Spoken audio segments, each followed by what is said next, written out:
From Gordon Field in Waltham, we get set for the Brandeis Judges UAA men's soccer home opener as the Judges take on the number 14 ranked Carnegie Mellon Tartans.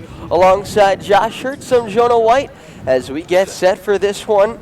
It's Carnegie Mellon coming in ranked 14th.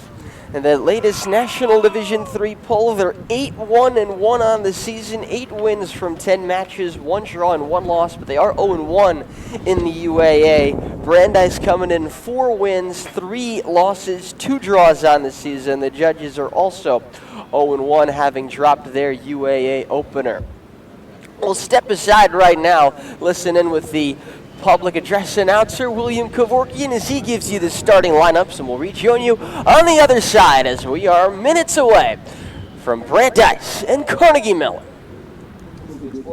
All right, Josh, we're a few moments away from the kickoff here between these two teams. It's a beautiful sunny day. It is October, though. It might be a short October for the Mets, unfortunately, but it's October. That means it's 53 degrees here in Waltham. It's a little bit chilly despite the beautiful sunny blue sky.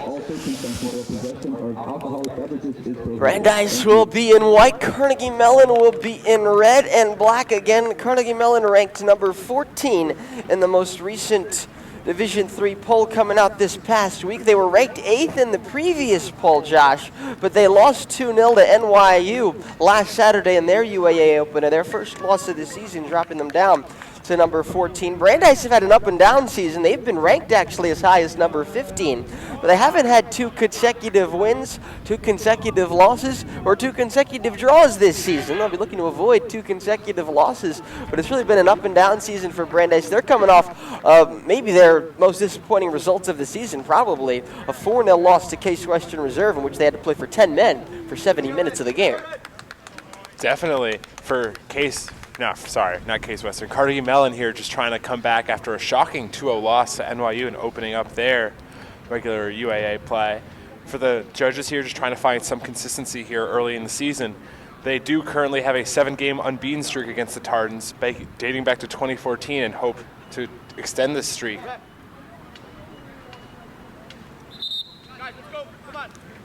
Yeah, both these teams have sort of been knocked on their heels their last time out. Brandeis a 4-0 thrashing against Case Western Reserve, certainly playing with 10 men against a strong Case Western Reserve team. Hurt that effort, but Carnegie Mellon outshot NYU 13-11 last Saturday, but despite that, suffered their first defeat of the season, 2-0, and dropping in the poll. Already, the Carnegie Mellon squad ready to go, trying to get Brandeis ready to go. Heard the starting lineups again. Ryan, Hartbaugh, Edmonds, Mancini, Vertal, Sarvapalli, Schlingemann, Marolda, Schoenwetter, and Cavan for Carnegie Mellon. Guthrow, Usselman, Shai, Horowitz, Carpenter, Schulman, Wool, Lewis, McCullough, Beninda, Shamazu, Romo, Maroto, Tobias, and Gonzalez for Brandeis.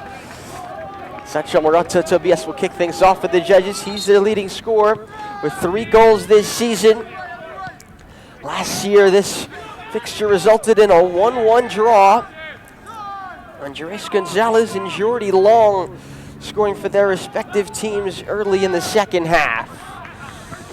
Gonzalez forward for Brandeis. In the way there is Jason Edmonds, who was first team All-UAA last year for Carnegie Mellon. Elon Romo played down the left by Nico Beninda. His cross is going to sit up for Usselman Shai.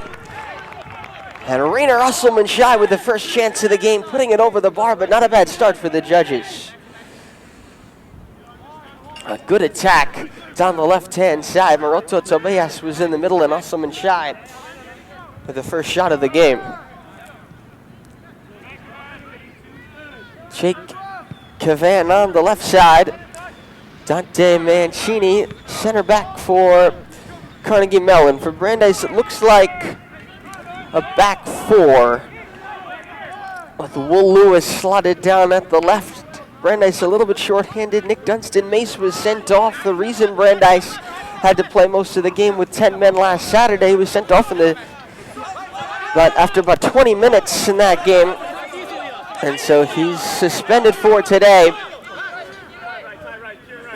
Will Lewis has started at left back before this season. Gonzalez and Shimazu, the center backs, and Isaac McCullough on the right will be given license to roam forward. Carpenter, Schulman, Osselman, Shai, and Beninda in midfield for Brandeis. And the three in attack, Romo, Marotta, Tobias, and Horowitz left to right. With Guthrow has played the entire season but one half. Is the goalkeeper for the Judges. Josh Baugh for Carnegie Mellon switches the play for his center back, Dante Mancini. Ethan Vertal, and stepping up was the center back, Gonzalez. Mancini wins it back. And a terrific sliding challenge by Osselman Shai takes the ball off Tyler Harp. Forward by Horowitz looking for Marotta Tobias. There's the center back, Derek Schlingerman for Carnegie Mellon. We've got Liam Ryan, the first year, starting in goal. Looks like Schlingerman and Mancini are the center backs for Carnegie Mellon. And Luke Morolda on the left. Here's Schlingerman. Winning the defensive header is Shimazu. On for Will Lewis. McCullough under some pressure from Josh Baugh. That kept in along the near side by Luke Morolda. And still goes Morolda. Winning a throw for the Tartans.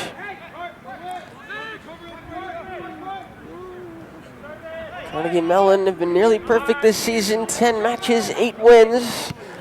Only blemishes, that 2-0 loss last week to NYU and a 1-1 draw earlier this season to Ohio Northern. They've been dominant. Most of the times they've taken the field. 24 goals scored, just 7 goals allowed in 10 matches, Josh, for Carnegie Mellon this season. Definitely one of those keys has been Ethan Vertal. 7 goals. In 10 games, 8 starts, quite impressive. I don't care what level you play at. That is just prolific scoring. Ethan Vertal, certainly one of the players to watch. He's the number 9 for Carnegie Mellon. 7 goals this season, is tied for the UAA lead. And he's really burst on the scene this year as Brandeis come forward. And it's cut out defensively by Mancini. Ethan Vertal only scored 4 goals in 15 starts between the last 2 seasons combined, but already 7 goals, including 3 braces this season. And when Vertal shoots, the goalkeeper tends to be busy. He leads the UAA with 70% of his shots finding the goal frame. Andres Gonzalez for Brandeis. He scored the last time Brandeis played here, a disappointing 1-1 draw against Eastern Nazarene. Gonzalez did score the second half equalizer. Brandeis were scheduled to play a game in midweek here against MIT, but it was canceled. Gonzalez with a cross. And there to deal with it is Luke Morolda. Now they try on the counterattack with Josh Baugh. Being chased by Osselman Shai. Ball into the middle. Vertal and Will Lewis to settle it down. Away by Shimazu. That controlled in the air by Horowitz. And he was caught. Referee gets ready to play advantage. That's actually very good refereeing by Dusan Basta. Romo has his shot blocked. Jake Cavan. And another good challenge by Osselman Shai. His second terrific slide tackle of the early going here. Rainer Osselman Shai always puts in a shift.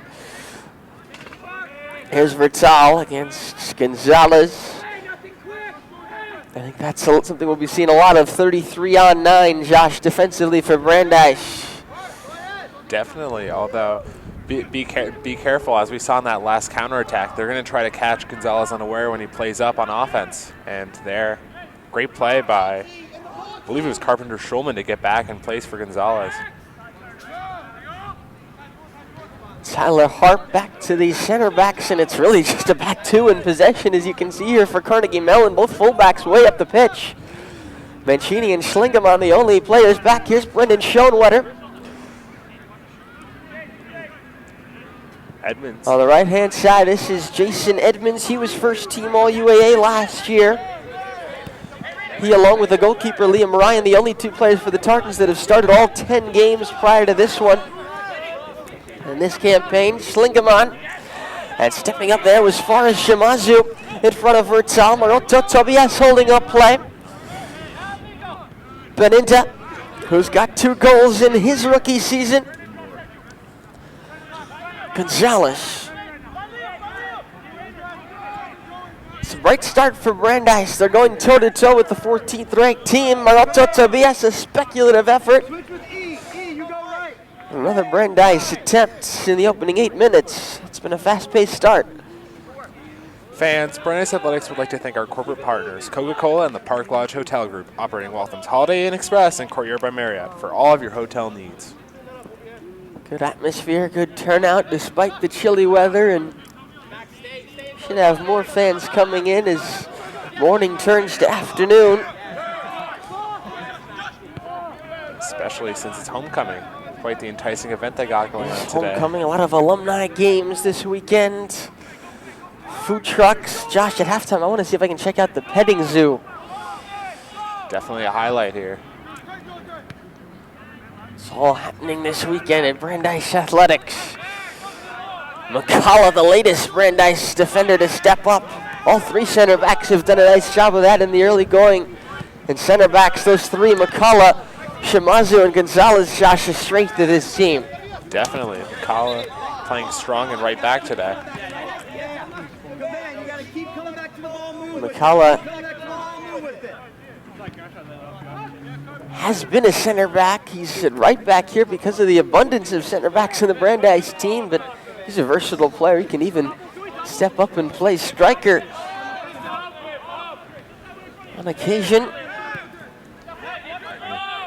Judges, I'm sure, will look to that versatility as much as they can, especially with some of their struggles on offense this year. Hasn't been quite as dry last season. Brandeis have 13 goals in 9 matches this campaign, but still looking for consistent production up front. Last season it was a real struggle. Just 10 goals all season for Brandeis and only 1 goal in the first 6 games. And that's why Brandeis, despite a winning record in the UAA, we're not even really close to getting a at-large bid to the NCAA tournament. A much better time of it in the non-conference schedule this season means that Brandeis really do have a chance, if they can get some good results in the UAA, to put themselves in contention for an at-large bid if they don't win the UAA. And of course, the only opportunity to win the UAA is in the regular season with no postseason tournament. Beninta forward, Horowitz near the byline, cutting it back. And in the way was Diederik Schlingemann.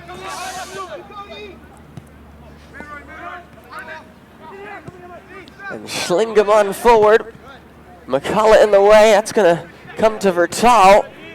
And good work by Will Lewis. Usselman Shai tracking back. He ran into Kiran Sarvapalli, who was second team All-UAA last year as a junior and has 2 goals this season.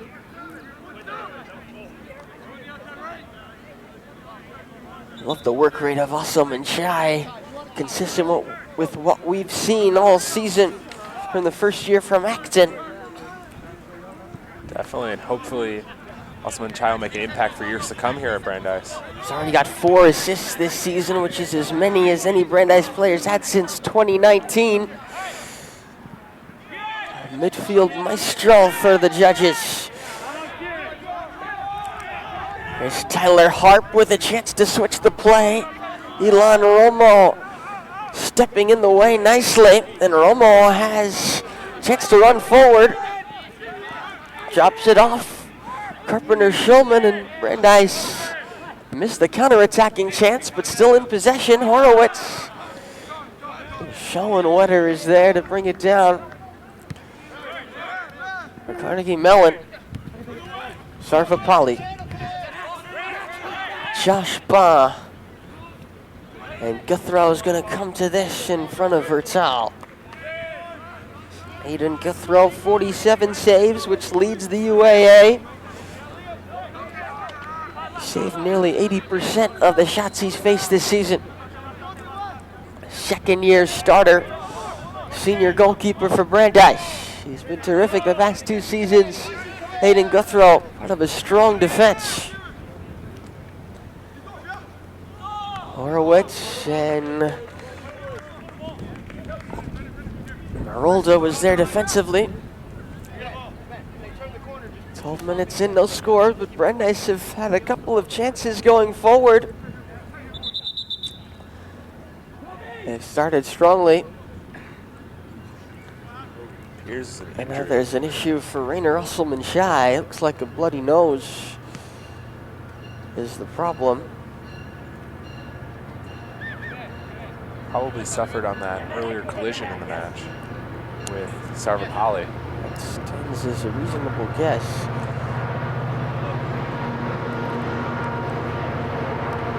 Try and make sure there's no blood, but Brandeis will make a quick substitution. Toby Marwell coming in. Horowitz trying to get it into the box. Marolda was there. Marwell got a touch to it, but it's got off McCullough here, and it's Jake Cavan on the counterattack without support. Cavan 1-on-2, running into Shimazu. Brandeis have done well. McCullough and Shimazu composed defensively. Cavan didn't have much support running alongside him.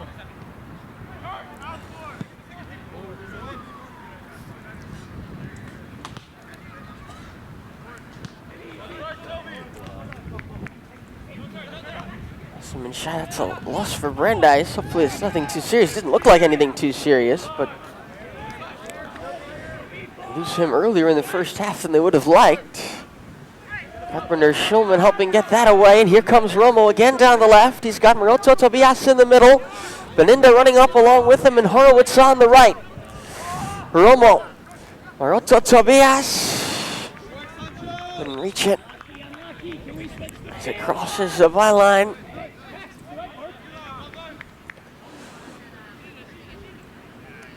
Brandeis do seem unsurprising going forward, Josh. Definitely. Quite the physical game we've had here today. It's been surprising. Referee crew, Dusan Basta and his assistants, Igor De Souza Vieira and Corey Cloutier, been allowing quite the physical game so far. I think it's better that way, to be honest with you. I definitely agree with that. Especially with a lot of premature bookings otherwise. You get to see a lot more of 11-on-11 soccer here. Better flow to the game. I mean, typically when it becomes a set-piece fest, to slow down the game, suck the energy out of it. That's not the case here. Plenty of energy from both teams that are looking for a big first UAA result.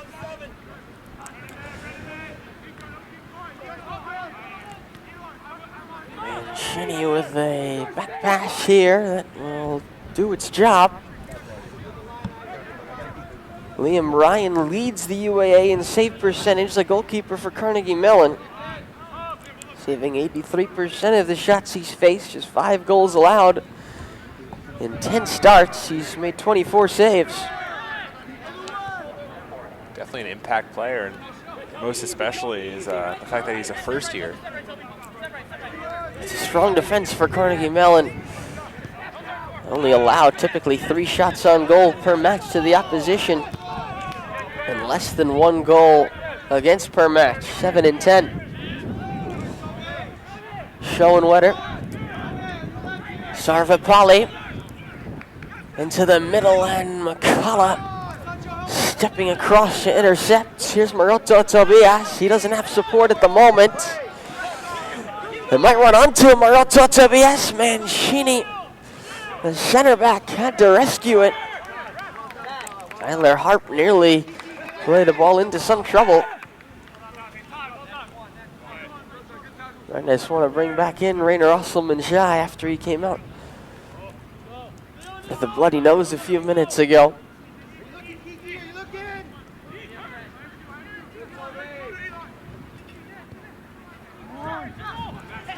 Turned over to Maroto Tobias. Mancini able to win it back for Carnegie Mellon. A little bit sloppy in defense and midfield for the Tartans there. Got away with it on that occasion as Brandeis keeping numbers back. Carpenter Schulman wins the ball back.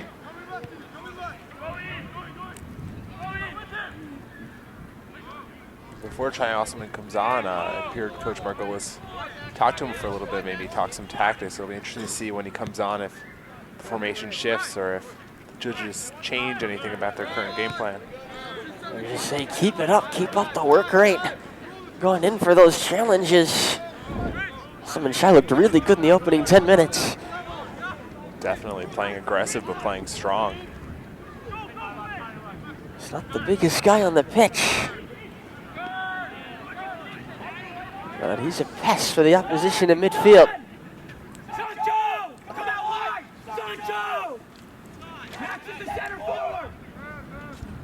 5'7", Rainer Usselman Shai.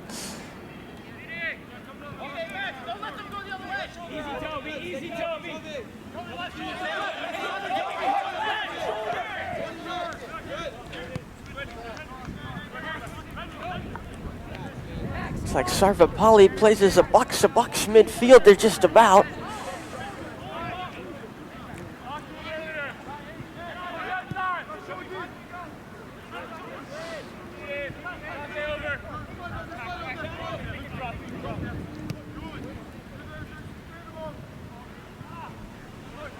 Right back, looks like Jason Edmonds for Carnegie Mellon. So again, Ryan in the back for them. Carnegie Mellon have Edmonds on the right, Mancini and Schlingemann in the middle, and Marolda on the left. In terms of the defense, midfield, Josh Ball, number 4. Tyler Hart, number 2, and Schoenwetter, 26, as well as Sarvapalli, 10. And Kavan and Vertal are the attacking players. And the 4-4-2 for Carnegie Mellon, it looks like. Usselman Shai coming back on. Marwell coming off.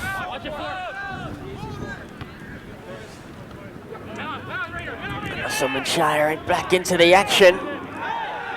And hacked down by Schoenwetter. There's a lot of set pieces, Rainer Usselman Shai. Gonzalez for Beninda. Just burst onto the scene as a rookie. Here's Romo! Marolda dealing with it at the far post in front of Horowitz, who was lurking. It appears Zach Schoenwetter coming out of Carnegie Mellon, twin brother of Brendan. Both from Louisville, Kentucky. Set piece chance now for Brandeis, who lead the UAA with about 6.5 corner kicks per game in by Usselman Shai. Couple of chances for Shimazu, both times blocked. Carpenter Schulman around the back.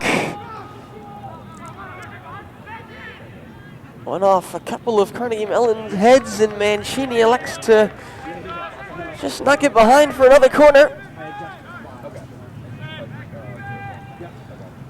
This will be in-swung by Rainer Usselman Shai. Maroto Tobias is down near the goal line. The rest of the Brandeis attack queued up elsewhere in the 18-yard area. McCullough, I think it went off of Tartan in the end. And cleared convincingly by Josh Baugh. And it is Brandeis who have had most of the forward play so far, I think it's fair to say, Josh. Definitely judges keeping it aggressive, continuing to win corner kicks, as well as just provide a lot of pressure. A lot of back and forth. Able to be physical and win the free kick, because he was evidently pulled back by Baugh, who didn't agree.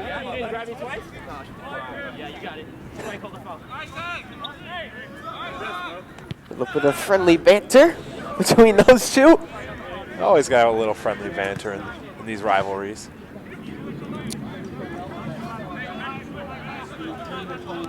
Couple of veterans there. McCullough and Ball played against each other before, I would assume. Both seniors, I'd hope so. And by Horowitz! Oh, that could have been a big moment. Sent behind by Mancini for another Brandeis corner.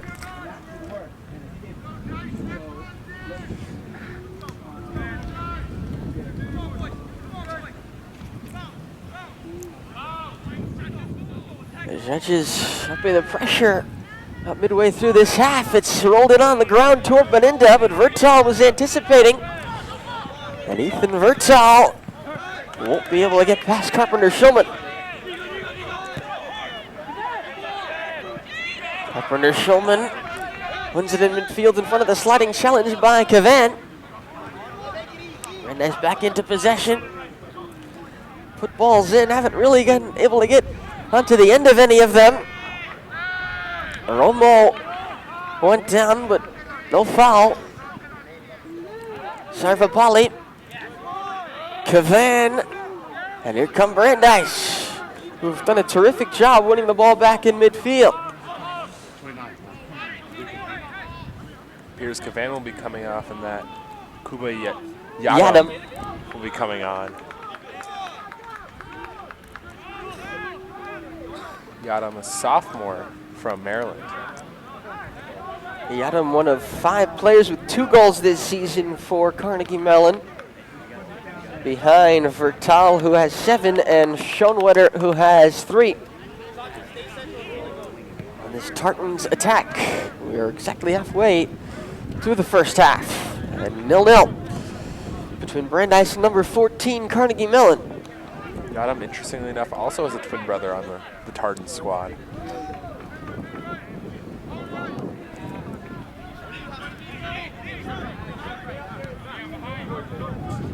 Kuba and Benke from Maryland. Taylor Harp in the midfield. Sarvapalli to the right-hand side where the cross comes in. Nobody there for Carnegie Mellon. A swing and a miss on the clearance, though, from Horowitz, and back in now. Shimazu into the air. Second ball won by Carpenter Shulman, and a fizzing strike by Schoenwetter. Going near the bouncy house in the parking lot here on homecoming day.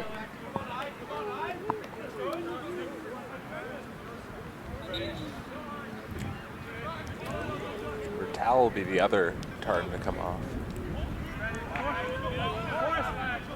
Yadam and Zach Schoenwetter now in attack. After it was Brendan Schoenwetter with that strike. Here's Elon Romo, returning the effort for Brandeis.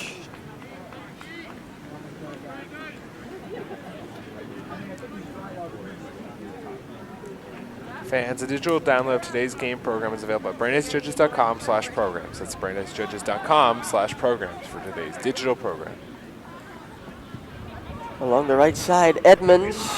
Stepping up, Will Lewis for Brandeis. Usselman Shai trying to get around Zach Schoenwetter. And Schoenwetter has won it back for Carnegie Mellon. Gonzalez stepping up in front of Yadam. And Usselman Shai getting it in, but a foul spotted by Dusan Masta.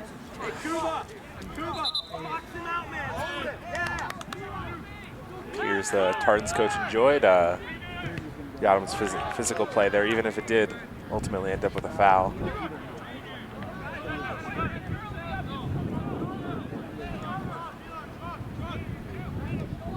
Marwell looks like he's getting ready to come back in.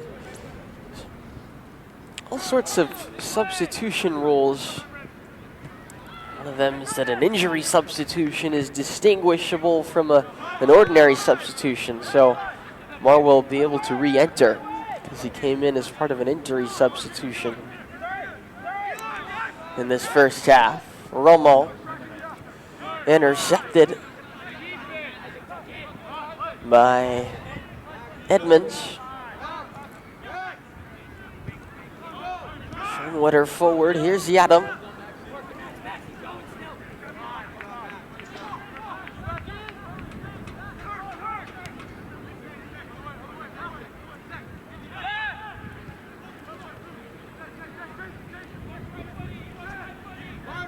Jason Edmonds. Here's Baugh. Sarvapalli. Slowly they'll switch the play. Collis clearance. Otto Tobias coming together on the 50-50 header. And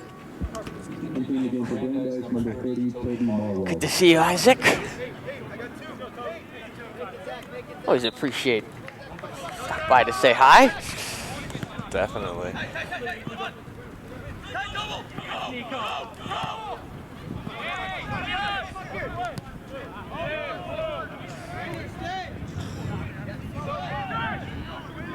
Some shy slip there in the middle. That's allowed Edmonds to take over. And a foul called. Here's Edmonds with down there. It's a little ginger getting up, but hopefully he'll be fine. Hardin still searching for their second shot of the game. It's a team that's had a little bit of a dip in form recently, though against difficult opposition. They outscored their opponents 18-2 over their first 7 games, of which they won all 7. So they started 7-0, but since then, just 1-1-1. Outscoring opponents just 6-5 over those last 3 games. It appears Yadam is down with an injury. I believe it's his shoulder. And they'll send the team doctor down to check him out. Yeah, right shoulder. Hopefully he's okay. Sophomore from Bowie, Maryland. Gets looked at. Carnegie Mellon last season did not enjoy nearly as much success as they have so far this year. 7-6-3 overall. They were 1-5-1 in the UAA. Drawing with Brandeis, they beat Case Western Reserve but lost 5 in between. Trying to make it a more successful go-around this time in the University Athletic Association. Brendan Bowman, the head coach, has made 3 NCAA appearances in 8 seasons with the Tartans since taking over in 2014. Brendan Bowman was previously the longtime head coach at Transylvania University, where he began in 2002. He played undergraduate at Center College. Against Gabe Margolis in his 6th season with Brandeis. Gabe served as an assistant under the legendary head coach Mike Coven. Coach Bowman here still looking for his first victory against the Judges in his career. The last 7 matchups, the Judges have not lost to this Tartan squad. 5-0-2 in favor of Brandeis this series going back to 2014, but all time it's in favor of Carnegie Mellon, albeit slightly. 16-13 with 4 draws, but a draw's more likely this season than it used to be because of the elimination of the overtime rule for the regular season. Yadam is still in as play resumes. 29th minute, 0-0, but it's been a good competitive affair, wouldn't you say? Definitely not a lot of action so far in terms of scoring, but definitely a lot of back and forth play. Going to see some crafty attack attempts. Some great midfield play from both sides. Yeah, midfield is where it's been happening, and it certainly has been happening. High energy play in the middle of the park. Horowitz, clever, and nicely done there for Osselman Shai. He's rolled it through. Beninda's onside. Nico Beninda Might have been caught in two minds trying to shoot or find Maroto Tobias at the far post. And he lost his footing on the Gordon Field turf. Target's quick on the goal kick there. Playing out from the back with Marolda. And Schlingemann.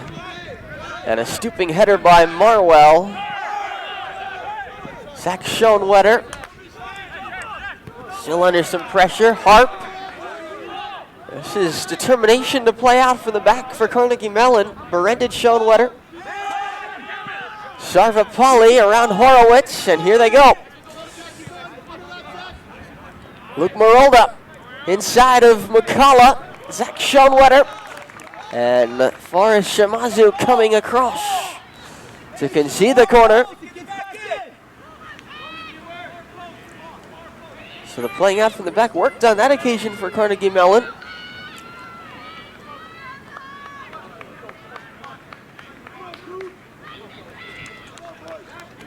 Interesting to see where Carnegie Mellon all start their runs right near the top of the 18-yard area. In comes the corner. Brandeis let it clear. It'll come back to Jason Edmonds, and they'll be able to recycle. Brandeis are preparing changes in Moss here. 5 players.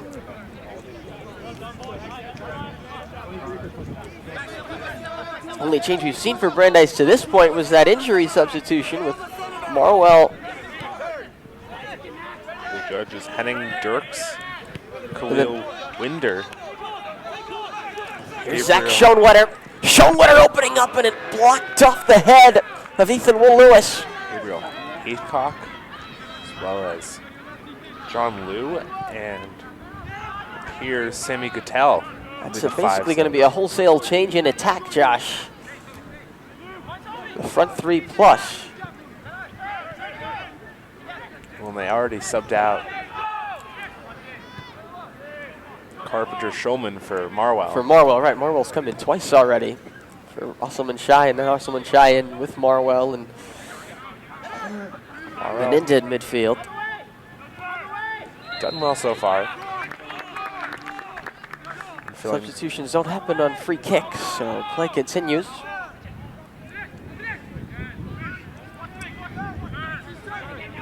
Beninda, space to run into. Osselman Shai. And both he and Beninda lost their footing there at the same time.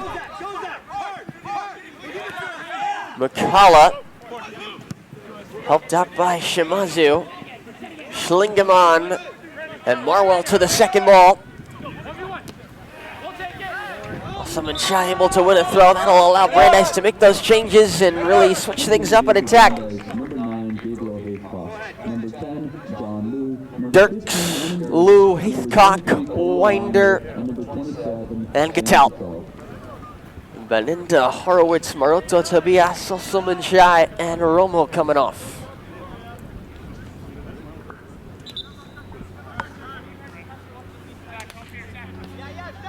See if the fresh energy can bring about an opening goal.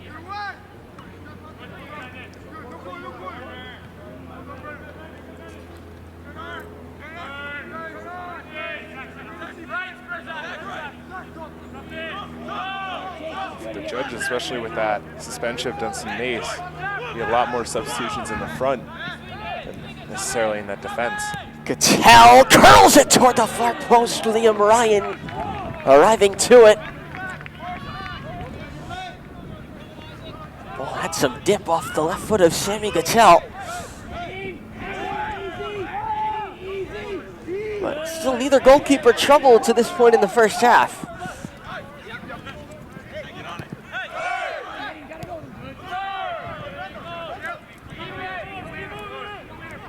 Who stood out for you in red, Josh? That's definitely a good question. I mean, one guy I think has been at least entertaining to watch is Josh Baugh in terms of his back and forth with Mukala and just playing great on the flank.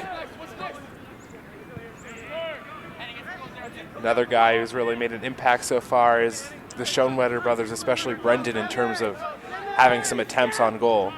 although he is so far hasn't really been able to place that ball anywhere near the goal. Interesting, we talked so much about Vertal at the beginning of the game, but really he didn't have very many opportunities at all. He's since been substituted in this first half. And I'm sure Coach Margolis before this game discussed, especially with Vertal, such a prolific scorer, making sure to shut him down as much as possible and prevent passing lanes to him.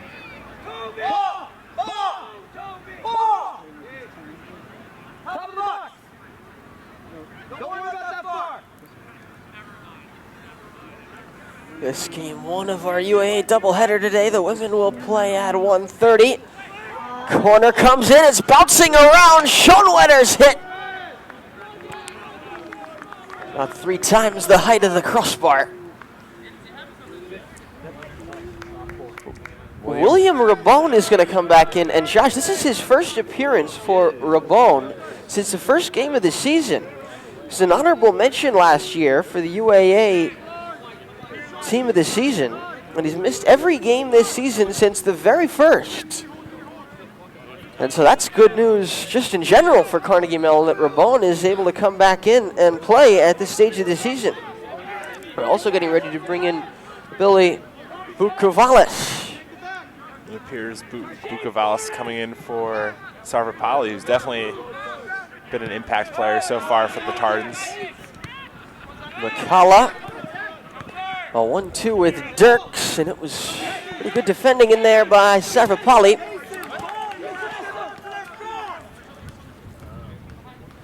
Under 10 minutes left now in this first half. Good UAA clash this.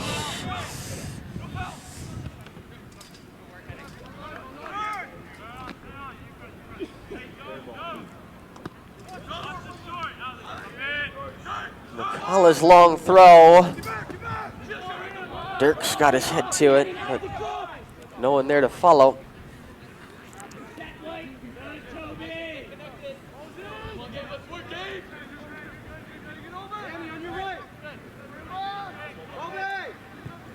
This first half has not seen a shot on goal yet. It's only seen 7 shots total. It's been an intense midfield battle. Edmonds. Hart in the middle. Looking for an avenue.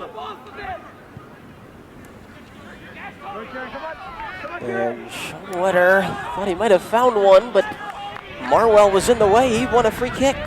Toby Marwell.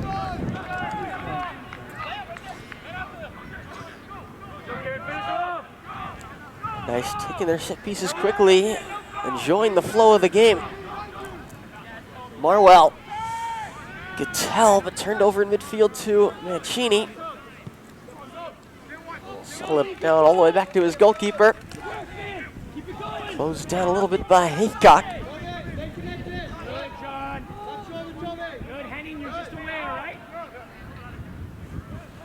The head of Alejandro Fernandez now in the game number 20 for Carnegie Mellon.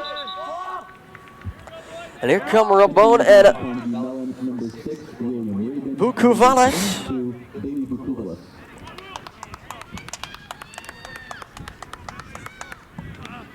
Bukovalis. Here's Bao will be the other sub off.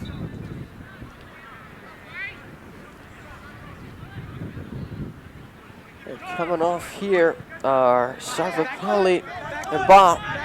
Like you said, Zach Schoenwetter. And picked up by Marolda, evading the challenge of Dirks. And by Zach Schoenwetter. There defensively is Khalil Winder to head it back for a Carnegie Mellon throw.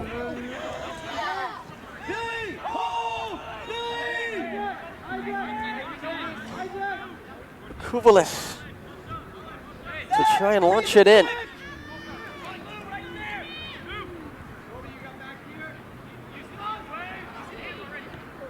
A strong long throw, but Cattell able to swing it clear. Marwell forward. Haycock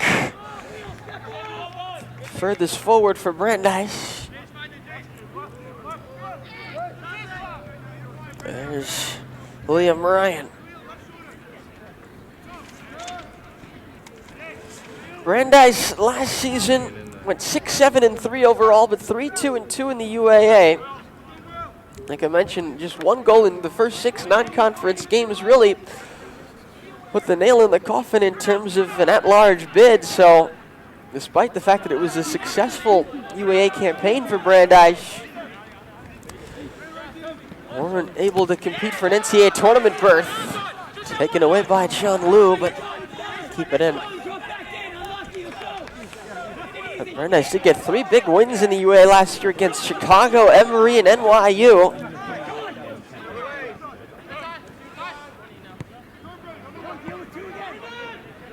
If the judges can continue to repeat what they did last year in UAA play and potentially upset some of these higher-ranked UAA opponents, tournament might be in the question. This is a big, big game. Pick up a win like this would go a long way. It's a ranked Carnegie Mellon Tartan squad to suffer their first loss of the season.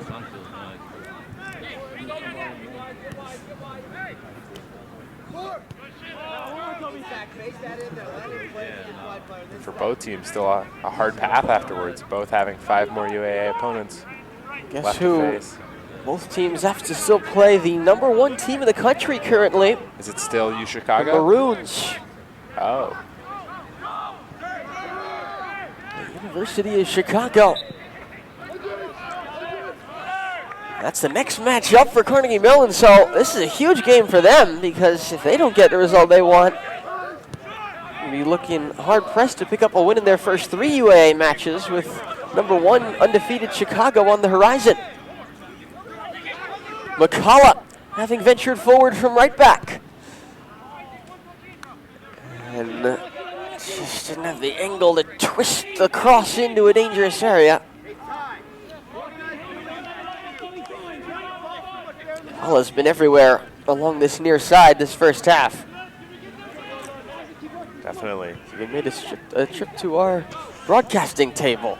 Definitely one of the highlights of the day so far. Oh, absolutely. Definitely making sure to have fun out there, as well as putting in a lot of effort. Fernandez. Brenton Schoenwetter. Clever spot. Edmonds. The cross comes in. Cutthroat claims confidently. Aiden Guthrow, that's one of his strengths as a goalkeeper. Dealing with balls in the air. Hard pressed to find a goalkeeper with more confidence. And the vast majority of the time he tries to claim a ball like that, he does it successfully. For Guthrow, quite a quiet day so far. Hasn't really had to touch the ball very often. That's probably the most difficult piece of goalkeeping that either goalkeepers had to do. And now there's an issue for a Tartan. I think that's Mancini.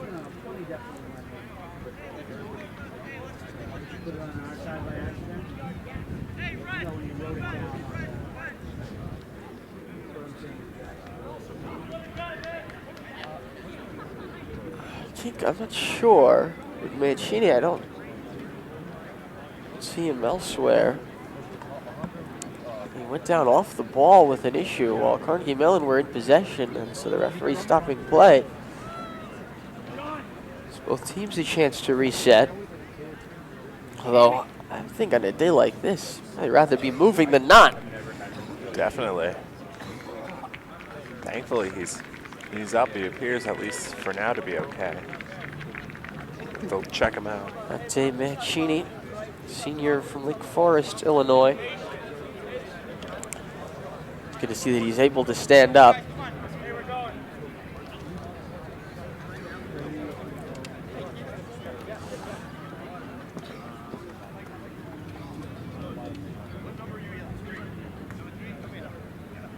Bring in number 3. That's Eli Campine. Sophomore from Nashville. Like Brandeis, the Carnegie Mellon roster, like most of the UAA teams, is geographically diverse. Definitely one of the most exciting conferences in D3 because of this geographic difference. Not just with where the schools are located, but where the players are from. With such a high-level competition, they have to recruit from all around the country. Exactly.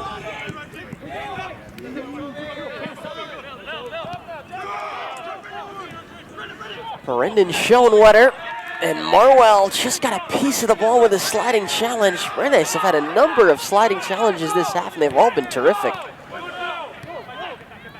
Zach Schoenwetter, though, this could be a chance. It's taking a deflection. But Kuvalis with the first chance outside the area. And then in the end, there wasn't a second chance in that move.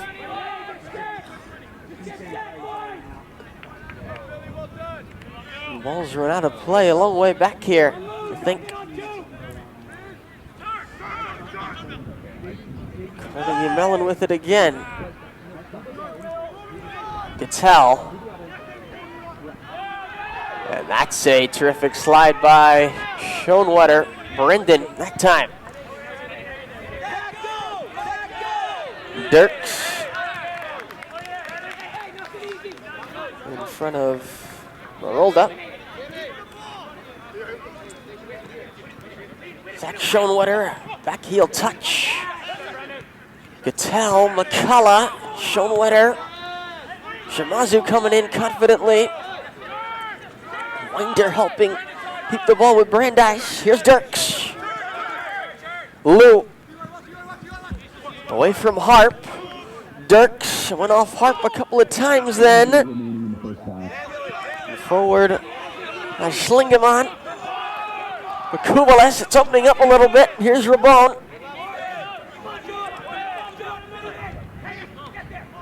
Gattell in the way, but Kuvalis though onto it. In by Edmonds to the far post. That one was spilled by Cutthrow. He's out of his net now, but no one in red to meet it. Marolda. And Brandeis appear to have survived the first half with that. Fans, if you didn't get a chance to support Brandeis Athletics on Giving Dice Day, there's still time. Help us reach our fundraising goal to unlock bonus funds for our teams. 100% of gifts benefit our student athletes. Visit BrandisJudges.com/GivingDiceDay to make your gift before tomorrow night's deadline. 7, 6, 5, 4, 3, 2, 1. I think right at the end, that might have been the biggest, most dramatic moment of the first half, Josh. Guthrow falling victim. I don't know, I'm not a big believer in the announcer jinx, but you could say, just as he spilled that one and out of position, was fortunate that nobody for Carnegie Mellon was able to meet the ball off the deflection. Great clearance by Ethan Will Lewis there. And in the end, no shots on target at all in that first half. We'll pause 15 minutes for halftime. An intense midfield battle. Should be more of the same in the second half.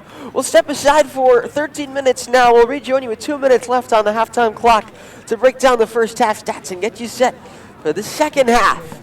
At halftime between Brandeis. Go ahead, Josh. And the Carnegie Mellon Tartans. At halftime, it's Brandeis 0, Carnegie Mellon 0. I like the bounce house. Well, I don't know if I think I unfortunately aged out of the bounce house some time ago, which is very unfortunate. Well, you know, some victories you get to play by play. The loss, you can't go in the bounce house. You know, we all make trade-offs. Hey, I mean, I don't know if anyone would be stopping us, but anyway. I think you'd hit your head. First half stats. Shots were 5-4 in favor of Carnegie Mellon. There were no shots on goal. Corners were 3-2 in favor of Brandeis. There were no offsides. Carnegie Mellon were whistled for 6 fouls. Brandeis whistled for 2, and there were no yellow cards in that first half. So it's all to play for in the second 45 between the 8-1-1 Tartans, 14 ranked in the national poll, And the 4-3-2 Brandeis judges, they both look for their first result in the UAA this season. Take a look around the UAA. Chicago and Emory, NYU and Case Western Reserve also today, but those games haven't actually. Chicago and Emory just started just now. Case Western Reserve and New York University will be later, and then tomorrow Rochester plays Washington University in St. Louis. And again, Chicago, right now the #1 ranked team in all of Division III men's soccer. Chicago, Case Western Reserve, Washington University in St. Louis, and NYU all winning on match day 1 in the UAA out of 7 total. These two teams, Rochester and Emory, on the losing side in the opening match day. Trying to turn it around on match day 2. A good midfield battle was the theme of the first half. Isaac McCullough swinging it away for Brandeis, who wear white today. Dante Mancini, unconvincing that pass that Ryan got to in front of Maroto Tobias. Alejandro Fernandez starting for Carnegie Mellon here in the second half. Coming together with Shimazu. Brandeis throw.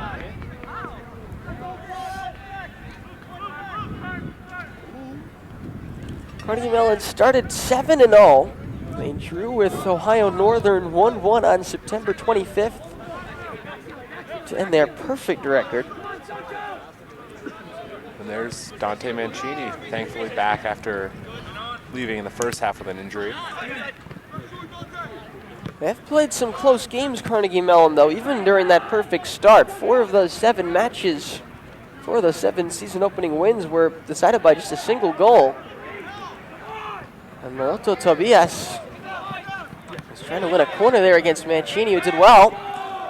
Beninda, though, stepping in. Usselman shy. Horowitz staying with it. Still Horowitz, and he's just taken off the ball at the last by Marolda. Beautiful slide tackle by Marolda.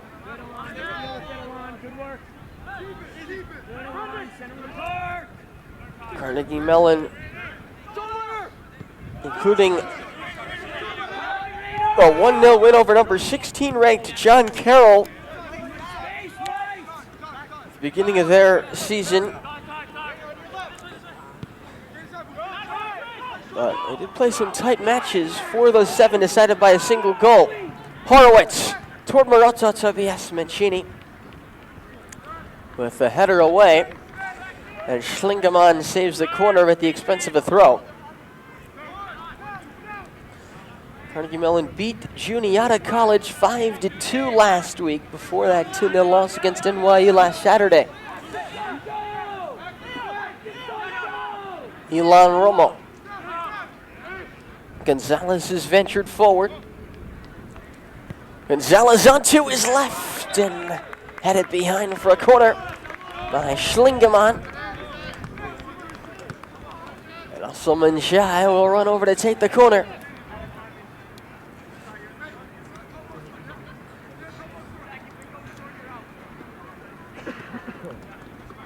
Last year, Brandeis had Michael Birch playing the role that Usselman Shai is playing now in midfield in terms of in that box-to-box presence. And by Usselman Shai, Shimazu with the header. That's arcing and grabbed by Ryan. Michael Birch shows more of a defensive midfield presence. He was second team All UAA last year. Since transferred as a graduate now, this year he's playing at Johns Hopkins. Usselman Shai offering similar ball-winning ability to Michael Birch, but also that set-piece talent, quality from Usselman Shai. Distribution going forward. Just ruled a foul against him there. Aggressive play, but just a little too physical.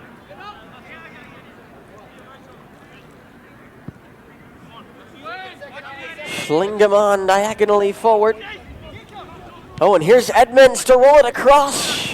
Shimazu was there importantly. Beninda further clear. Horowitz. Marolda. And still Marolda battling with McCullough.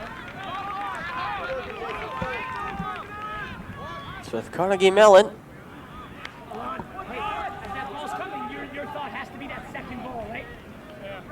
Brandeis will next be in action at Rochester next Friday at 5 p.m.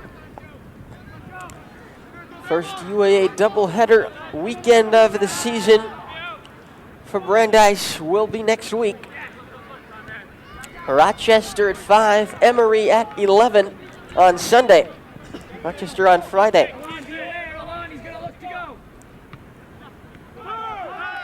And Brandeis of their final 4 games of the season all at home. 3 in the UAA and 1 non-conference matchup 2 weeks from today against St. Joseph's, Maine. And hopefully, depending on how things go between now and then, Josh, NCAA tournament appearance. Terrific challenge by Alsaman Shai. Mancini, though, gets there ahead of Maroto Tobias. Tyler Harp digging it for Zach Schoenwetter. Is that a handball? It appeared to be. Carpenter Schulman there hit his hand. And a set piece from a dangerous position. This is maybe the most dangerous set piece of the game so far off that handball. Alejandro Fernandez, a sophomore from Madrid, stands over it along with Josh Ba. Romo, Chai Osselman, and Maroto Tobias forming a wall. It's Fernandez going for goal, but straight into the wall. Looked like Fernandez was trying to strike, trying to get them to jump and kick the ball below them. Yeah, just find that bottom right-hand corner. But good job by the wall not to jump too high.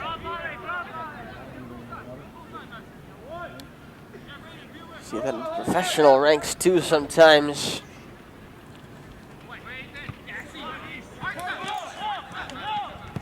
Call it a draft excluder. A player that, oh, it's Horowitz has gone down here after a clash, it looks like. It's stream's fine. It was the.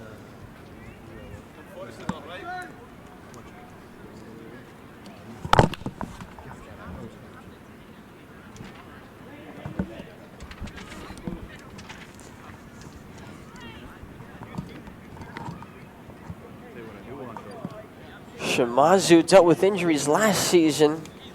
He's an important player for Brandeis, a senior back from Natick, Massachusetts.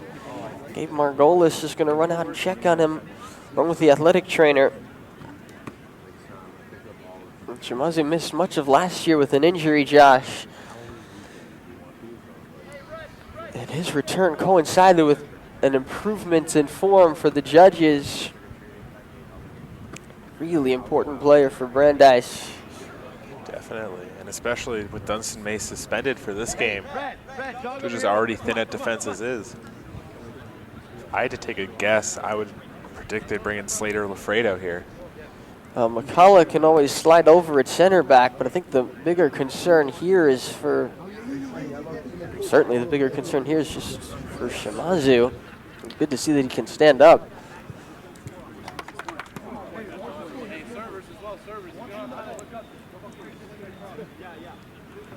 Here they might be stitching him up, potentially. Or Shimazu can be spotted around campus handling caterpillars and butterflies from time to time.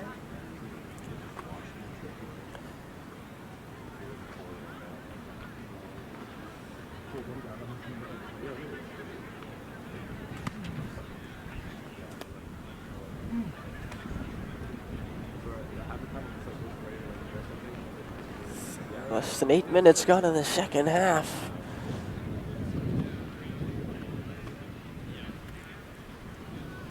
Obviously, the first order of business is always to just make sure there's no blood anywhere. Clean all that up.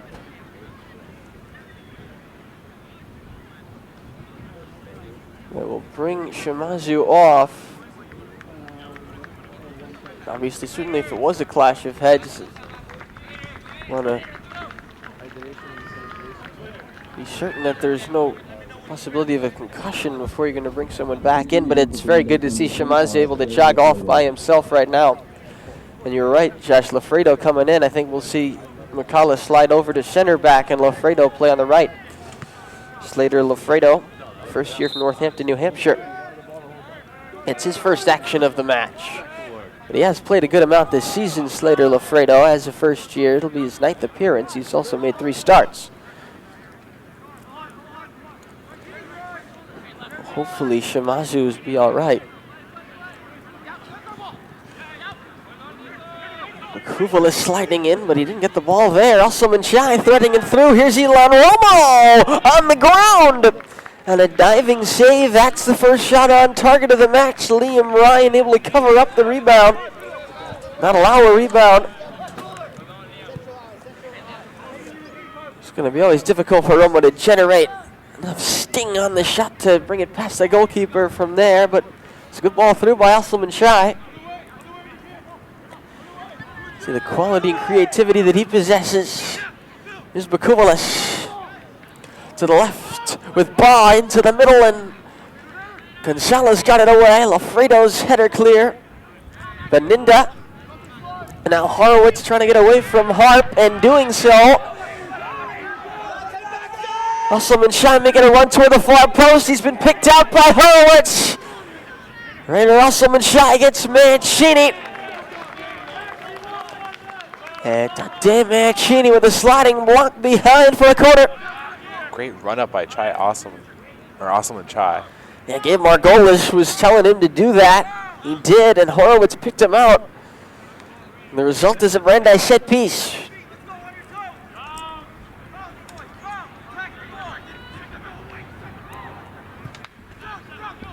And toward Maroto Tobias. Now it's with Asselman Shai again on the edge of the 18. Looking for the overlap of Romo, and he just played the ball too early, and this is very good to see that Shimazu has been patched up and ready to get back in straight away. Fans, Brandeis Athletics would like to thank our corporate partners, the Chateau Italian Restaurant and Jake and Joe Sports Grill. Visit one of their Waltham restaurant locations after today's game. Slater Lafredo coming out after that cameo.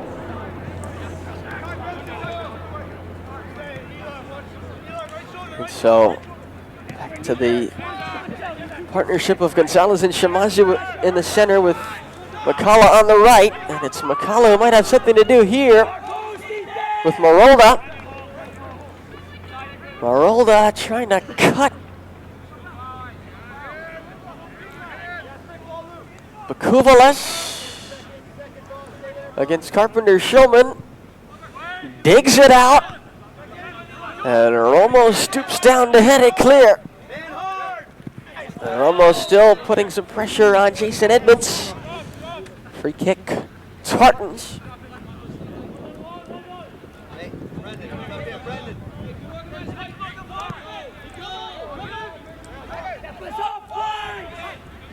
Harp. Brendan Schoenwetter. Zach Schoenwetter. Space on the inside here, looking to thread it through for Josh Bond. Brandeis stepping up in defense. This time the free kick goes in favor of the judges.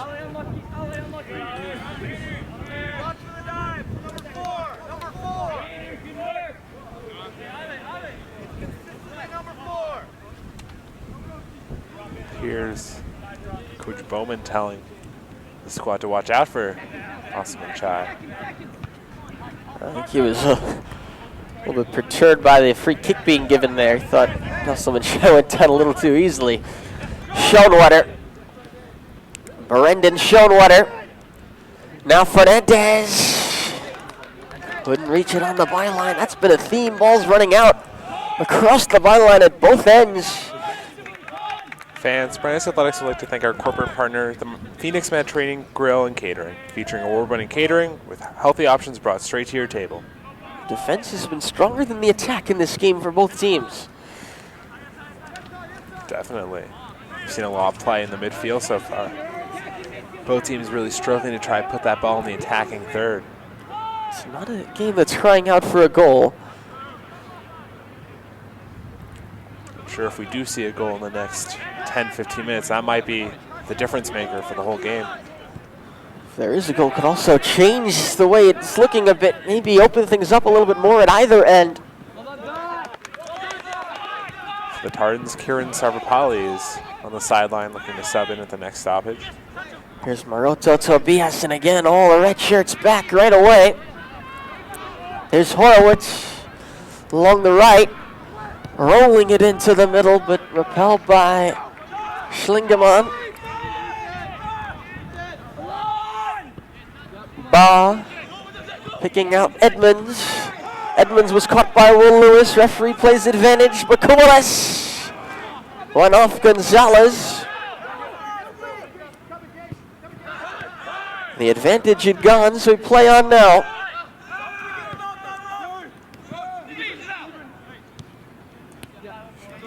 Zach Schoenwetter. Taylor Harp.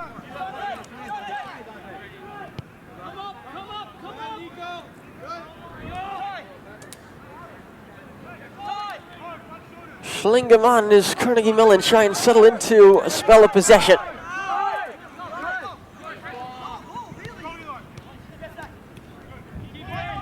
Fernandez. Schoenwetter. Here's Edmonds. Trying to get into the middle. Carpenter, Schulman, and Romo were there. Away by Will Lewis. And now Sarvapalli. And here comes a yellow card. And that's going to be for the challenge by Will Lewis earlier on. Advantage was played there, but the referee will show the yellow card to Ethan Will Lewis. And I think Coach Bowman was definitely looking for that. He said, don't forget that, after the advantage was played. First booking of the match for either side. Yeah, certainly Coach Bowman was on top of that. Harp with the effort, and it's the first shot on target of the match for Carnegie Mellon. It's a comfortable save for Aiden Guthrow. Both goalkeepers have now had one relatively comfortable save to make.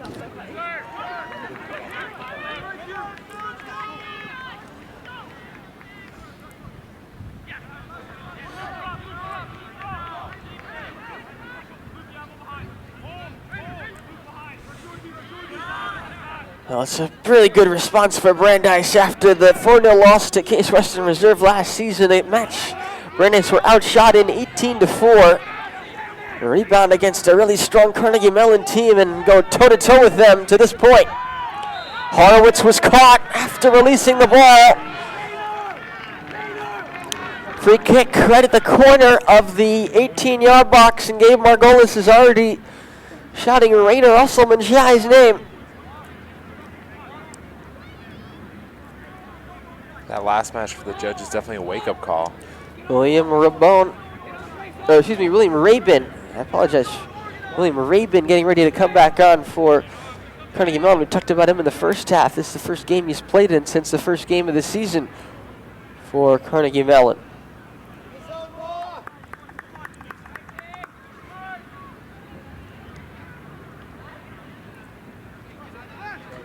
Gonzalez. Usselman-Shai stand over it, and so too Romo. Would favor Usselman-Shai though from this angle. Now Gonzalez will go into the middle and try and meet it with his head. Oh, it is Romo. Horowitz.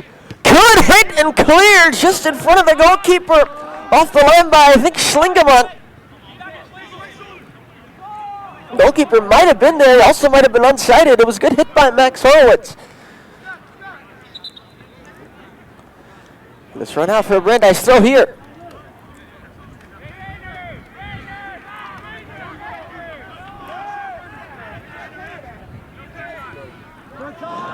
Stepping up, stealing the ball, and trying to spark an attack there was Harp. It is a Carnegie Mellon free kick. Set pieces now amassing in the second half.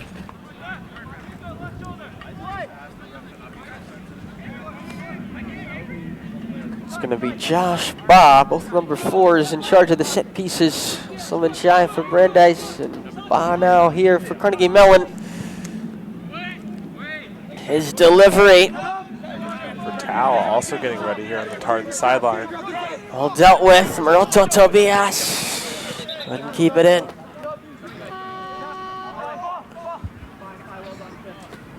Lou comes in for Beninda for Brandeis. And Vertal and Rabin for Carnegie Mellon. Places Fernandez and Ba. And again, Ethan Vertal tied for the UAA, leading 7 goals this season. He didn't make much of an impact in the first half, didn't have much service.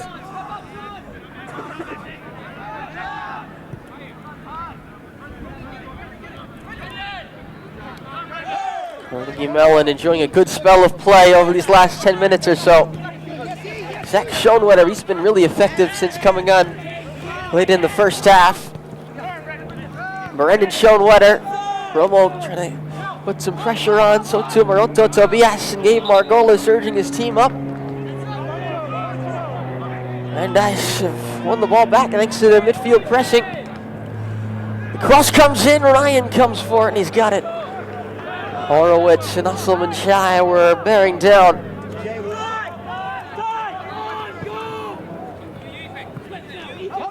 Fantastic ball forward by Harp. Will Lewis, not a handball, but accidental certainly. And Lou from Brandeis was maybe expecting a run from Horowitz.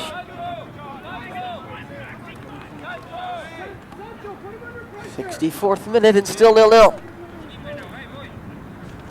Ryan will finally pick it up under pressure from Maroto Tobias.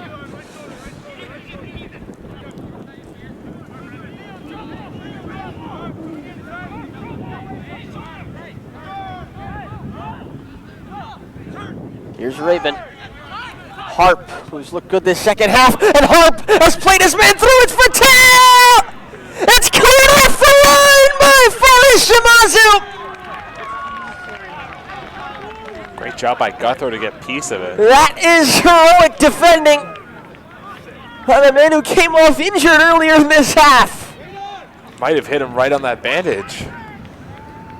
Great job. And Guthro, like you said, with a crucial goalkeeping contribution to deny a would-be 8th goal of the season for Ethan Vertal. What a ball by Taylor Harp to play him through down the middle. For the first time, Brandeis' back line were unlocked. The danger not fully averted. Here's the corner.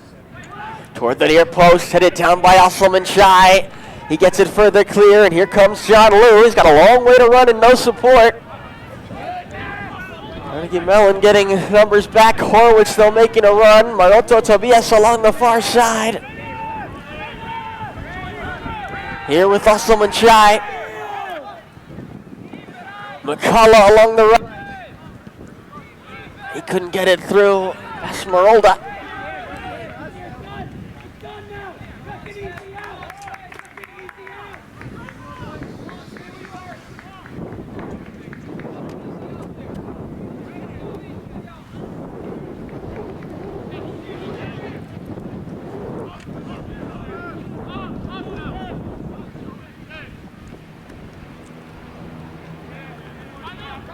Shimazu fresh off that goal line clearance. That's the moment of the match so far, Josh.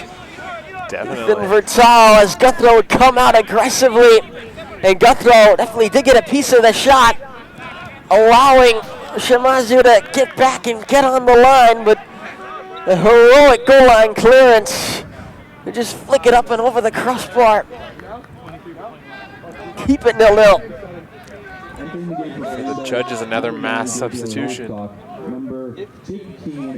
This plays we saw in the first half. Dirk Winder. Heathcock. And Marwell.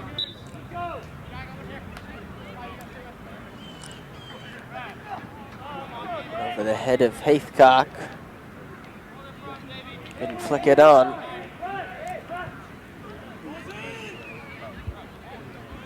Attacking chances becoming a little bit less frequent for Brandeis. I think Carnegie Mellon have taken the game over a little bit in midfield in the second half, but still all there for either side to take.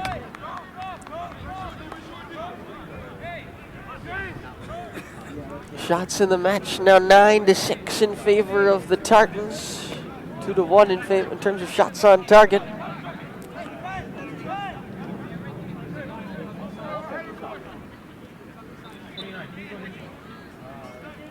Jake Cavan getting ready to come in for Carnegie Mellon.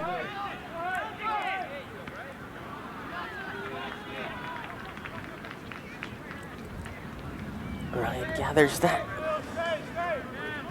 They'll start from the back. Schoenwetter.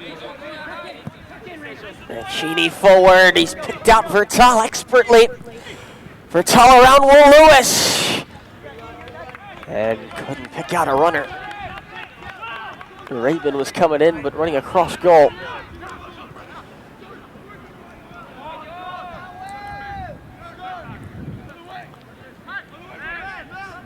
Schoenwetter.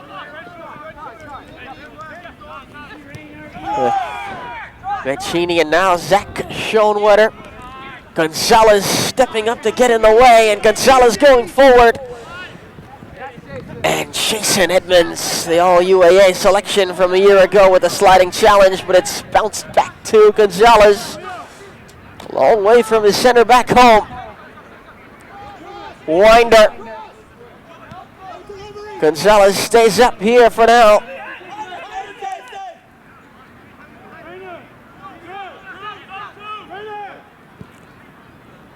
And it comes, Dirks. Keep it alive. Here's Lou. Struggling to get it into a shooting position, Brandeis. McCullough for Dirks. Returning it for McCullough. Sometimes when Brandeis need to spark an attack, it is McCullough. Coming forward. Good passing move by this Brandeis. With a header away from Zach Schoenwetter. One back through a combination of Usselman, Shai, and Morwell. And Schlingdemann prevented Heathcock from turning and running onto that ball.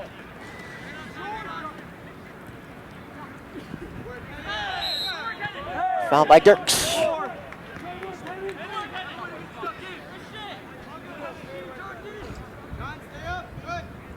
Beninda on the sideline getting ready for the judges. Beninda scored a couple of goals this season. He, Horowitz, and Maroto Tobias are the judges. 3 multi-goal scorers so far this campaign.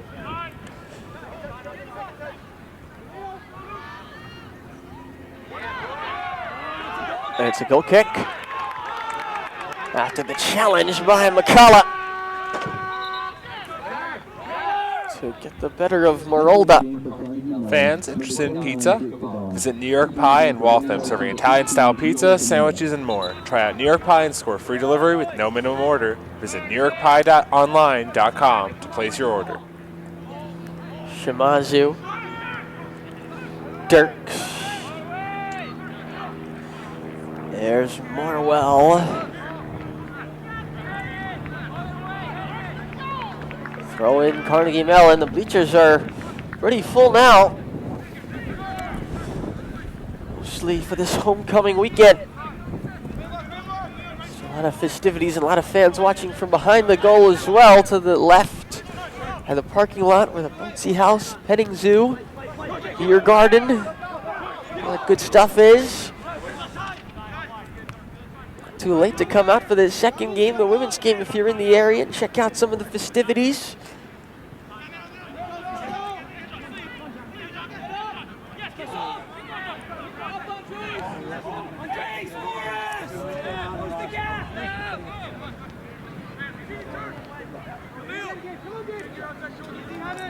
Louis Brandeis, judge mascot with a gavel, bopping some of the fans on the head. Straight across the field from us. What a hard tackle there. Linda a little shaken up.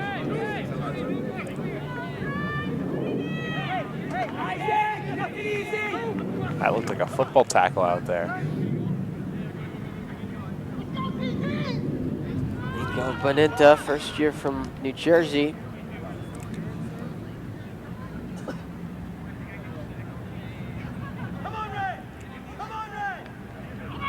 He'll gain his bearings. And have another Tartan set piece. Send someone else out there! Get out! Go! Go! Big opportunity for Brandeis to pick up a result from this game. The Tartans' Josh Ball getting ready.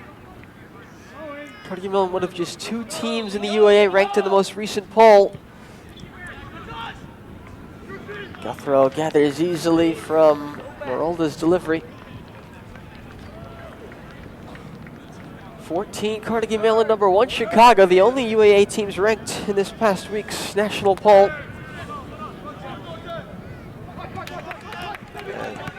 Certainly be big for Brandeis to get any sort of result, even if it is just a draw against this Tartans team. See if Carnegie Mellon takes some more risks going forward as the seconds tick on. No specter of overtime this season. And it stands to reason the Tartans would likely fall further in the poll if they aren't victorious today. They already fell 6 spots after their loss to NYU. I think you're probably right, especially with no other games this weekend.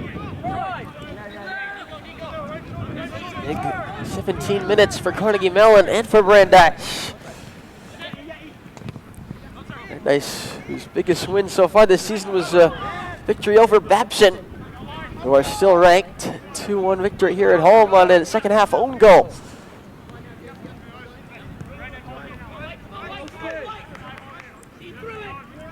Rabin with Sarvapalli. And by Merolda, and the header just wide. Guthrow really put a lot of effort into that in case it was close. Rabin in the middle 6, who just turned that header to the opposite post. And you could tell from the way Guthrow scrambled across, he wasn't sure that was headed wide. Fans, Brandeis Athletics would like to thank our corporate partners, the Prime Deli and Cafe and Chillbox Frozen Yogurt. Add the Prime Deli and Chillbox to your game day routine, located just down the road at 580 South Street. Still, as we tick toward the final quarter for an hour, the biggest chance of the game was a goal line clearance by Shamazu. There could be something here for Vital, but it's a sliding Gonzalez who denies it. Harp played a through ball in for Vital. Guthrow came out, got a piece of it, and then it was shaking below the crossbar before Shamazu headed it off the line and over the crossbar for the biggest play of the game so far. Fernandez and Zach Schoenwetter coming back in for And Tartans. Vital coming off. Interesting. I wouldn't be surprised if we see Vital one more time. Maybe he re-enters late on in the second half. We haven't seen a ton of Ethan Vital. The UAA is tied for leading goal scorer.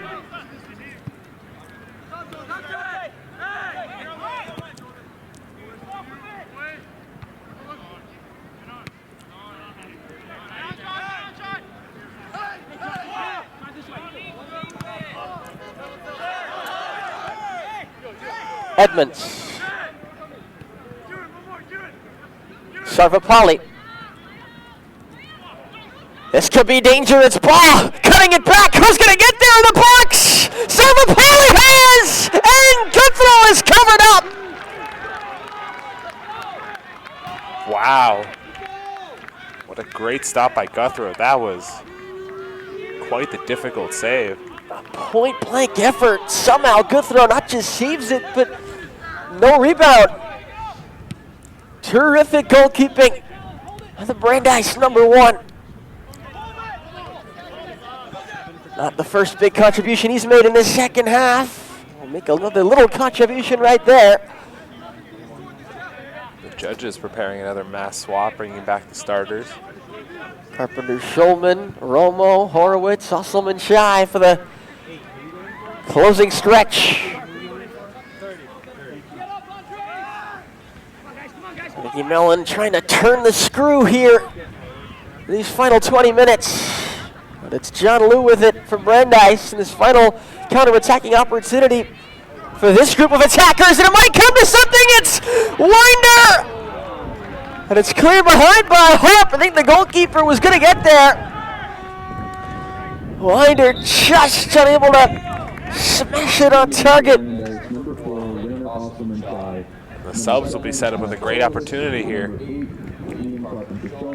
But 21, Ivan Romo. it's the second team attack that's toward a corner for the first team attack. With less than a quarter of an hour to play in this one, or rather a throw. So for Polly, Zach Schoenwetter, Fernandez has space. Zach Schoenwetter running up. He's evaded Usselman Shy here. Fernandez.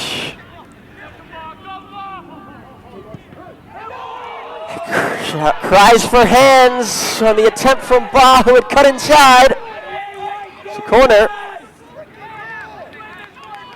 Great job by Shimazu deflecting that ball.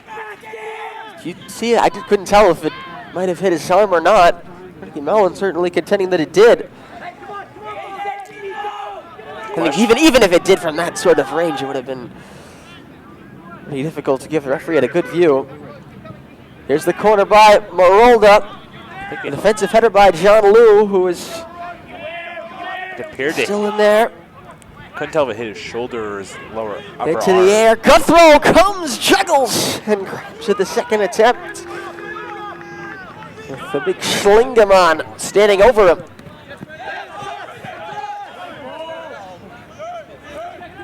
Let's say last touch off of the Tardens there. I think this has been a well-refereed game for all the intensity. It's been kept under control by the officials. Definitely. Only one yellow card in it.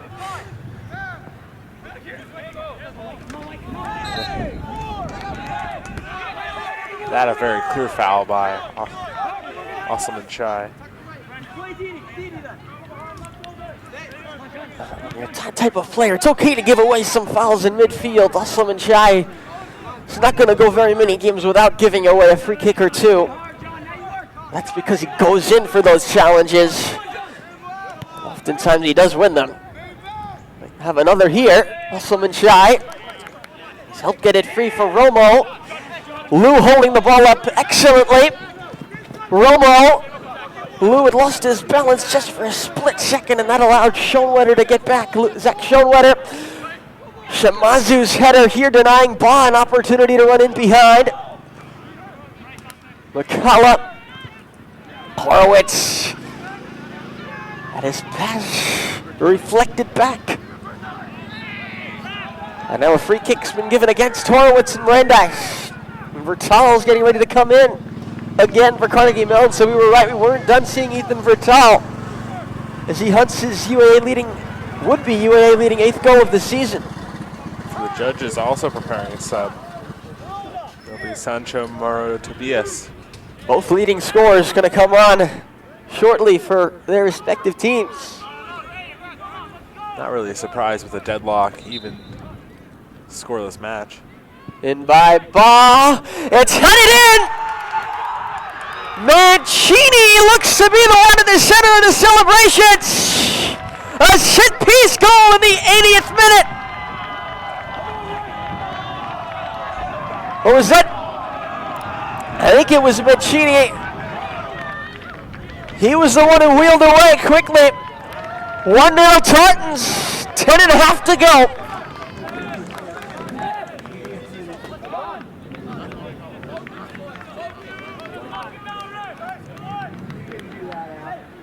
Maroto Tobias still coming in for Liu.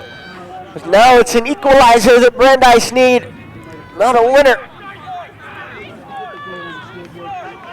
1-0 Carnegie Mellon. think it was Mancini. Josh, could you tell? I could not tell who did the header, but Mancini definitely wheeled away in celebration before anyone else did. Brandeis come up with a late response. Beninda, Romo,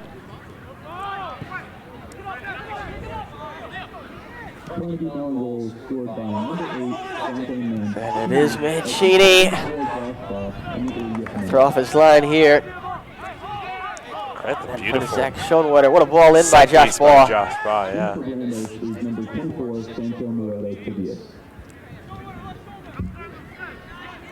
Show Maroto Tobias back on. As we said, and it's Maroto Tobias wriggling through defenders here. Gonzalez. Kitchen sink time for Brandeis. Romo. Fallen on by Liam Ryan. Omen just called for his player to fake an injury to give him a sub in.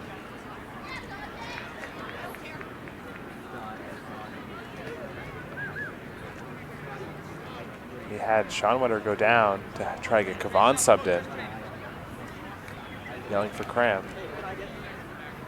It appears the ref is calling him out on it.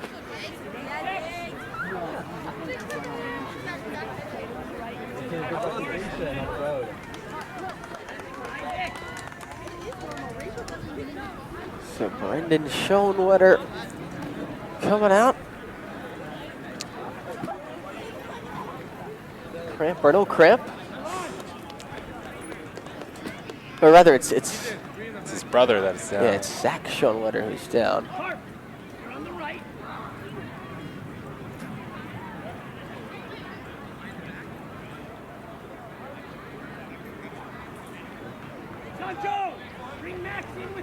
If he is injured, thankfully he was able to get up.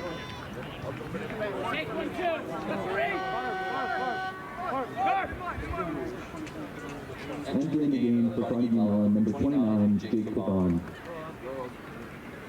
Entering the game for Brandeis, number 25, Taylor LaFleur. Certainly appears that Zach Schoenwetter is dealing with it on his left leg, the right leg.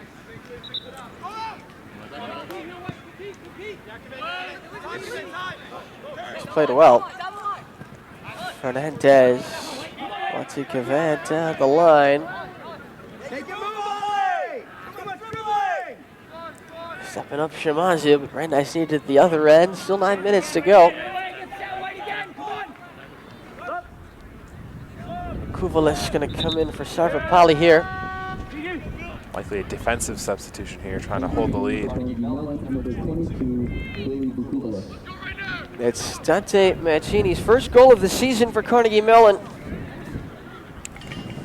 Coming off a set piece from Josh Baugh. Mancini, senior back from Lake Forest, Illinois. Getting onto the end of the free kick. Header into the far corner. It stands to give the Tartans. But currently looks like their 9th win of the season in 11 matches.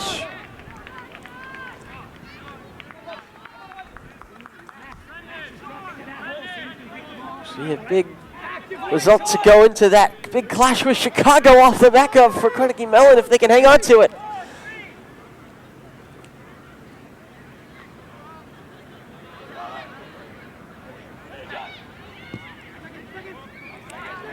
It's dangerous here. Fernandez off the outside of the post. I think. Behind for a goal kick. Attention Brandeis students, make sure to download and check out on the We the Jury Rewards mobile app, available for free in the App Store. Check into any home Brandeis athletic event. Earn points and spend your points in the prize on the app's prize store. Plus attend featured events such as today to take advantage of free giveaways, food, and more. Visit brandeisjudges.com/rewards for full program information. That's brandeisjudges.com/rewards. And fans, today there's actually double the check-in for today as it's homecoming. Maroto Tobias, he was pulled back there. It's going to be a yellow card coming out. And I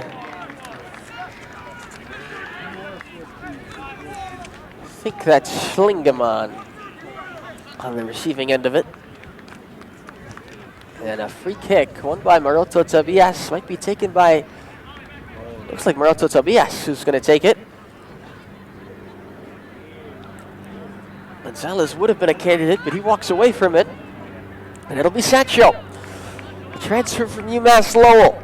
Big chance for Brandeis to equalize in kind after Carnegie Mellon took the lead on a set piece. Maroto Tobias into the wall. Able to flick it back in. Now a third time. Did that go off a hand? No. And the chance is gone for now. Perhaps not surprising, Josh, the way the game was going in midfield, that the goal did come off a set piece. Teams are having difficulty unlocking the back line, and it only happened once for Carnegie Mellon earlier this half. The goal line clearance by Forrest Shimazu being the result, but so far it stands as the decisive moment coming from a set piece now. The 80th minute goal from Dante Mancini.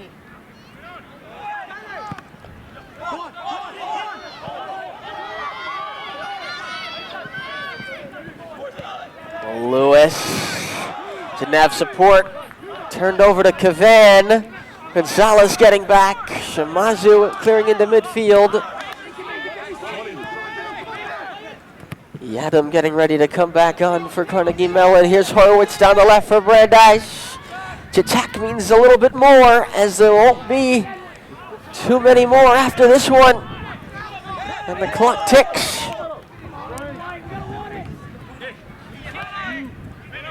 Well, Lewis keeping it alive. Musselman shy. Here's Romo. Wide for Horowitz. In by Horowitz. A stooping header. Beninda might be there. Romo too, and Harp got a touch.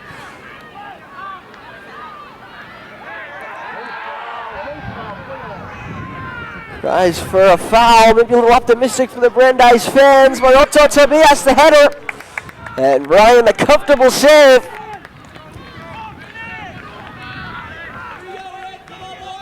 Five more minutes for Brandeis to find an equalizer.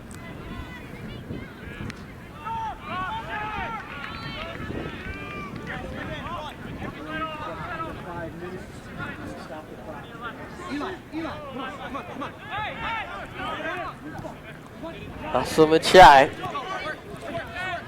Lewis. Elon Romo. Horowitz running toward the byline, cutting it back in. Harp was there again. Tyler Harp has had a good game.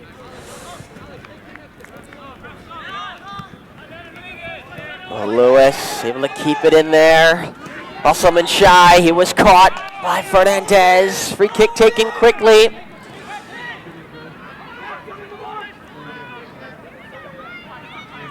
Horowitz working against Bakubalis. He's emerged from the first man.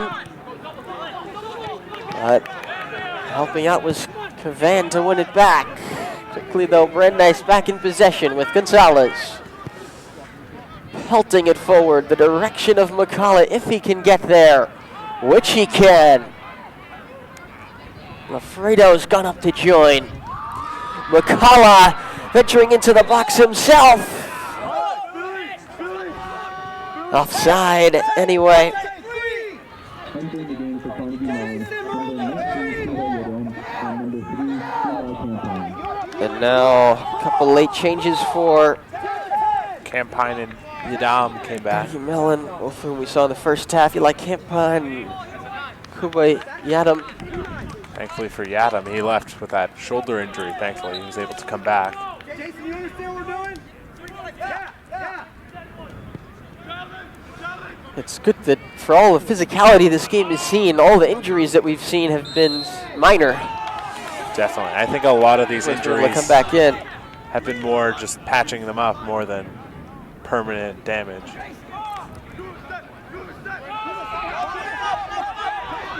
It's been a well-played game, especially by both teams defensively.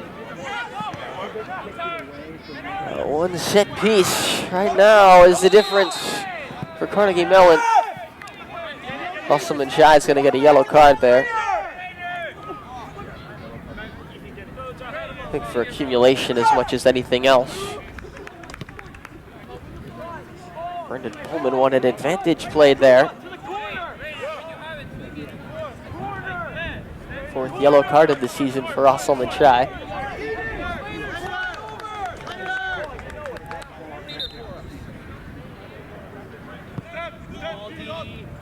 I think 5 may be a suspension. I'll have to double check on that. But certainly wouldn't want to miss Osselman Chai for a match.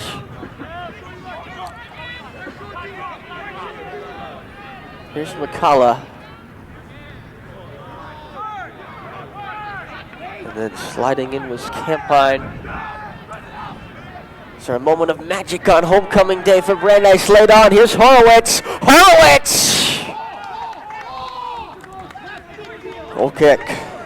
Be one more chance after this for Brandeis. There's 3 minutes left.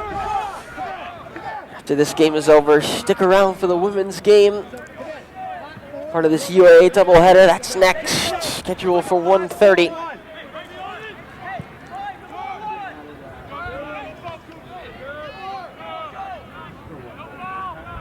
McCullough.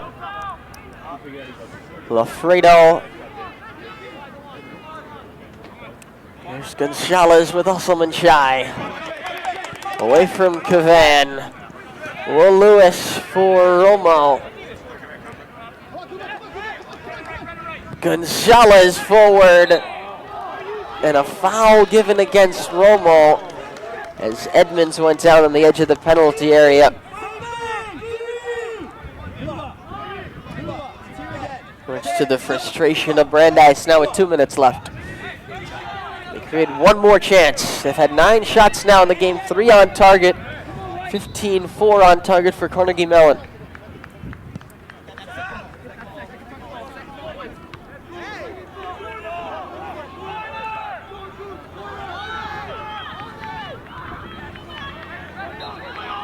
This time the foul goes against the Tartans, goes against Yadam. It allows Brandeis to take possession once more. Beninda. McCullough. Positions are going to be optional at this point for Brandeis. Just get forward, get in space. Maroto Tobias brought down. That's a free kick. And they got to go. They will have a big chance.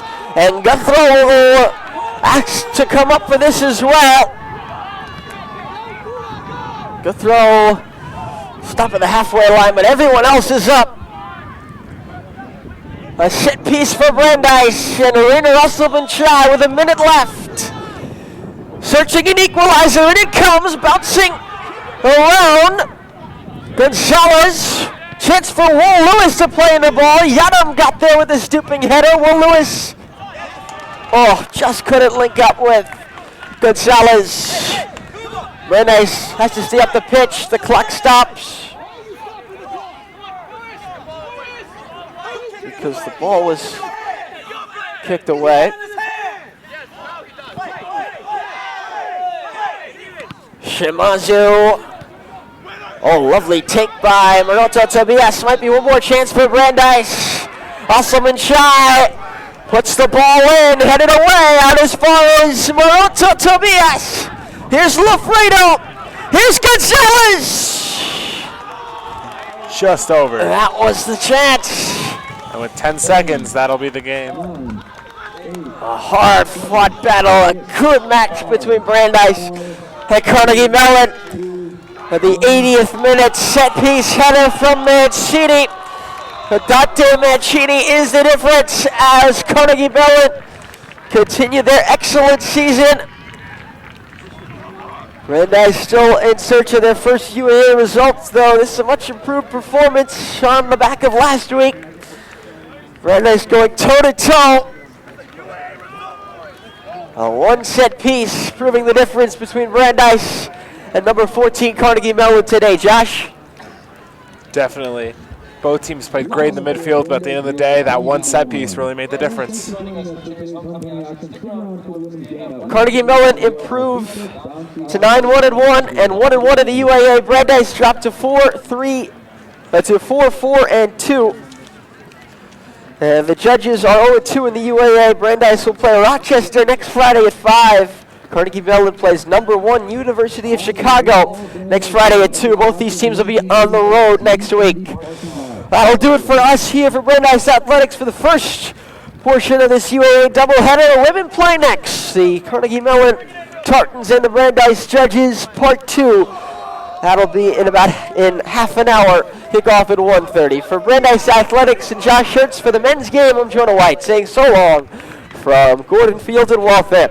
An 80th minute winner by Dante Mancini, the decider, as Carnegie Mellon defeat Brandeis by a goal to 0.